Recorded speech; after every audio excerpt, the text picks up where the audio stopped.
আসসালামু আলাইকুম। আশা করছি সকলে ভালো আছেন। সকলের সুস্থতা কামনা করে আরেকটি নতুন ভিডিওতে স্বাগতম। রোজায় অনেকেরই অ্যাসিডিটির সমস্যায় ভোগে থাকেন, বিশেষ করে যারা খাবারের বিষয়ে খুব একটা সচেতন নয়। তাদের বড় অংশই এই সমস্যায় ভুগতে দেখা যায়। ইফতারের আয়োজনে ভারী ও মশলাদার খাবার, ডুবো তেলে ভাজা, মুখরোচক একাধিক খাবারও এর পেছনে বড় একটা ভূমিকা রাখে। তাই রোজায় অ্যাসিডিটি সহ আরও অনেক স্বাস্থ্য সমস্যা থেকে দূরে থাকতে চাইলে আপনাকে সবার আগে ইফতার ও সেহরির খাবারের দিকে মনোযোগী হতে হবে। চলুন জেনে নেওয়া যাক রোজায় অ্যাসিডিটি দূর করতে কি খাবেন। কলা।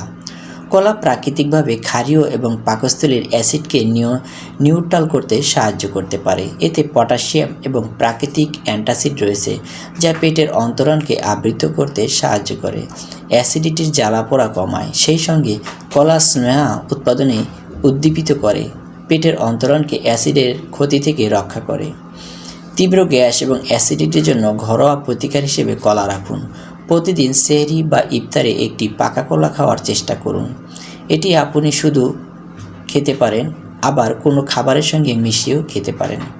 রমজানে আপনার খাদ্য তালিকায় এই সহজ সংযোজনটি প্রাকৃতিকভাবে পাকস্থলীর অ্যাসিডের মাত্রা ভারসাম্য বজায় রাখতে এবং স্বাস্থ্যকর হজম বৃদ্ধি করতে সাহায্য করবে। ঠান্ডা দুধ। রোজায় অ্যাসিডিটির সমস্যা থেকে দ্রুত মুক্তি পেতে এক গ্লাস ঠান্ডা দুধ একটি কার্যকরী প্রতিকার হতে পারে। দুধে রয়েছে পেটের অ্যাসিডকে নিউট্রাল করার ক্ষমতা। এটি এর কার্যকারিতার মূল চাবিকাঠি। ক্যালসিয়াম কার্বনেট একটি প্রাকৃতিক অ্যান্টাসিড। দুধ অতিরিক্ত পেটের অ্যাসিডের উৎপাদন কমাতে সাহায্য করে। ঠান্ডা দুধ পেটের অতিরিক্ত অ্যাসিড কার্যকরভাবে শোষণ করে এবং জ্বালাপোড়া অন্তরণের ওপর প্রশান্তিদায়ক প্রভাব ফেলে, যা অ্যাসিডিটির বদলে প্রশান্তি এনে দেয়। তবে আপনার যদি ল্যাকটোজ ইনটলারেন্স থাকে, তাহলে দুধ না খাওয়াই ভালো। রোজা ছাড়াও অন্যান্য সময় যদি আপনি ঘন ঘন অ্যাসিডিটির সমস্যায় ভুগে থাকেন, তাহলে দ্রুত একজন বিশেষজ্ঞের পরামর্শ নিন। ডাবের পানি। রোজায় যদি আপনি অ্যাসিডিটির সমস্যায় ভুগে থাকেন, তবে ইফতারের বাইরে থেকে কেনা ইনস্ট্যান্ট শরবতের বদলে বেছে নিন প্রাকৃতিক পানীয়। সেটি হতে পারে ডাবের পানি।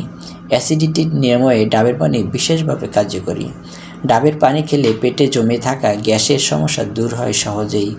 এই পানি অ্যান্টিঅক্সিডেন্টে ভরপুর, সেই সঙ্গে ডাবের পানিতে থাকে উপকারী মিনারেলস। প্রতিদিন ইফতারের অতিরিক্ত চিনিযুক্ত জুস বা কেমিক্যালযুক্ত শরবতের বদলে খেতে পারেন ডাবের পানি। এটি আপনাকে রমজানের সতেজ ও শক্তিশালী রাখতে সাহায্য করবে, সেই সঙ্গে দূর হবে অ্যাসিডিটির মতো আরও অনেক সমস্যা। তো বন্ধু, রোজার সময় আমরা বিভিন্ন ধরনের মুখরোচক খাবার, যেগুলো তেলে ডুবে ভাজা হয়, তা দেখে কিন্তু আমরা থাকতে পারি না। পেট ভরে খাই, যতদূর খাওয়া যায় ততটুকু খাই। আর শরবত তো এখন কেমিক্যাল মিশ্রিত দোকানে কেনা বিভিন্ন বাহারি রঙের শরবত। যদি পারা যায় তাহলে ডাবের পানি, কলা এবং ঠান্ডা দুধ এগুলো খেয়ে নেবেন, তাহলে পেট ঠান্ডা থাকবে, রোজার ক্লান্তি দূর হবে। আজকের ভিডিও থেকে আশা করি কিছু টিপস পেয়েছেন। যদি ভিডিওটি ভালো লাগে একটি লাইক দিন, চ্যানেলটি সাবস্ক্রাইব করে পাশে থাকুন। সকলের সুখী সুন্দর সফল জীবন কামনা করে বিদায় নিচ্ছি। আসসালামু আলাইকুম।